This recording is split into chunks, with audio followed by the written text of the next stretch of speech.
और संसदीय बोर्ड की एक बैठक बुलाई गई है 10 तारीख को दिन में 1 बजे जी। और संसदीय बोर्ड के सभी सदस्य आएंगे। हमारा संसदीय बोर्ड का फैसला होगा और संसदीय बोर्ड के फैसले से हम अपने राष्ट्रीय अध्यक्ष जी को अवगत कराएंगे और अंतिम निर्णय हमारे राष्ट्रीय अध्यक्ष जी को लेना है कि वर्तमान परिस्थिति में हम लोग क्या करेंगे।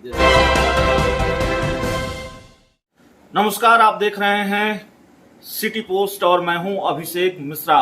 बिहार की राजनीति के लिहाज से आज का दिन बहुत महत्वपूर्ण दिन है। अगले कुछ घंटों में बिहार में सत्ता का समीकरण बदल सकता है और ये बात अब पुख्ता हो चली है, ये सिर्फ कयास नहीं है। इसी को लेकर हम बातचीत करेंगे। हमारे साथ लोक जनशक्ति पार्टी रामविलास के संसदीय बोर्ड के अध्यक्ष हुलास पांडे हैं। सर, अब तकरीबन ये तय हो चुका है कि बिहार में सत्ता का समीकरण बदलने जा रहा है और जिसकी भविष्यवाणी आप लोग लगातार करते आ रहे थे कि बिहार में मध्यावधि चुनाव होगा, नीतीश कुमार जेडीयू बीजेपी की दोस्ती टूटेगी। मध्यावधि चुनाव तो नहीं होने जा रहा है, लेकिन एक भविष्यवाणी आपकी सच साबित होने जा रही है कि जेडीयू बीजेपी से अपने रास्ते अलग करने जा रही है। देखिए, सबसे महत्वपूर्ण विषय ये है कि हमारे राष्ट्रीय अध्यक्ष आदरणीय चिराग पासवान जी ने पहले ही ये बात रखी है और बार बार उन्होंने हर मंच से कहा है कि ये सरकार जो है, ये समीकरण जो है बिहार में ये स्थिर नहीं है, ये बदलेगा और आज वो सच होता साबित हो रहा है।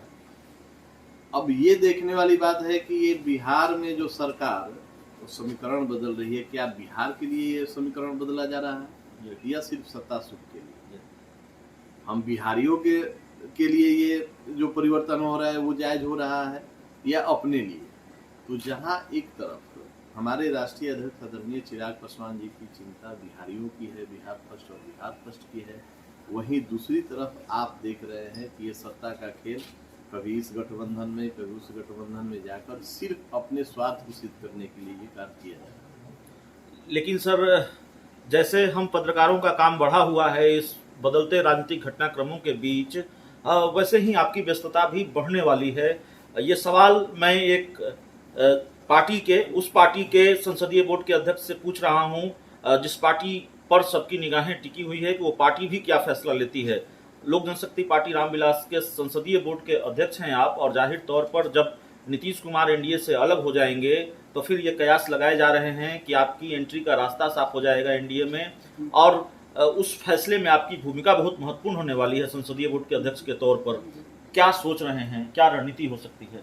देखिए, ये तो फैसला हमारे राष्ट्रीय अध्यक्ष जी को लेना है और संसदीय बोर्ड की एक बैठक बुलाई गई है 10 तारीख को दिन में 1 बजे और संसदीय बोर्ड के सभी सदस्य आएंगे। हमारा संसदीय बोर्ड का फैसला होगा और संसदीय बोर्ड के फैसले से हम अपने राष्ट्रीय अध्यक्ष जी को अवगत कराएंगे और अंतिम निर्णय हमारे राष्ट्रीय अध्यक्ष जी को लेना है कि वर्तमान परिस्थिति में हम लोग क्या करेंगे। जैसा कि हमारे राष्ट्रीय अध्यक्ष जी ने बार बार कहा है कि बिहार में जब भी चुनाव आएगा तो हमारा पार्टी और दल फैसला लेगा कि हम क्या करेंगे। तो अभी वर्तमान जो स्थिति है बिहार में, वो एक चीज तो समझ में आ गया है कि भाई सत्ता का परिवर्तन सिर्फ समीकरण का परिवर्तन हो रहा है।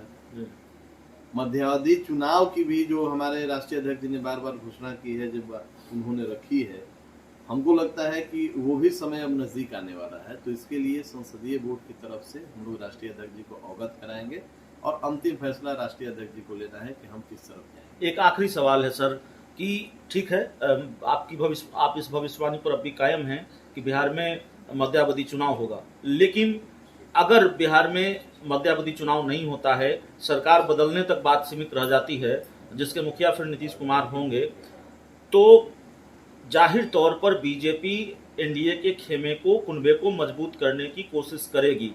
अगर बीजेपी की तरफ से अप्रोच किया जाता है, प्रस्ताव आता है, बीजेपी अगर ये चाहे कि नहीं चिराग जी साथ हैं, तो फिर जाहिर तौर पर जब जिस गठबंधन में नीतीश कुमार नहीं होंगे, नीतीश कुमार से वैचारिक मतभेद है और अगर नीतीश कुमार नहीं होंगे तो फिर बीजेपी के साथ जाने में कोई दिक्कत है?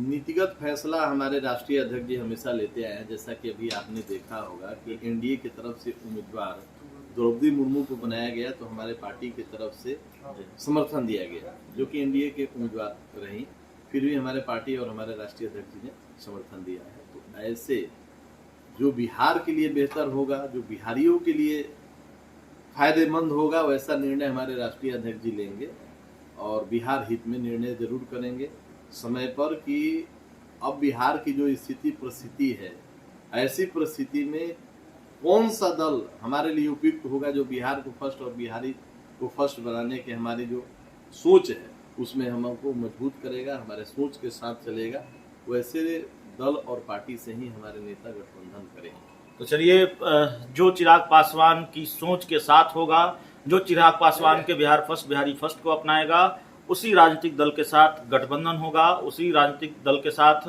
चिराग पासवान जाएंगे।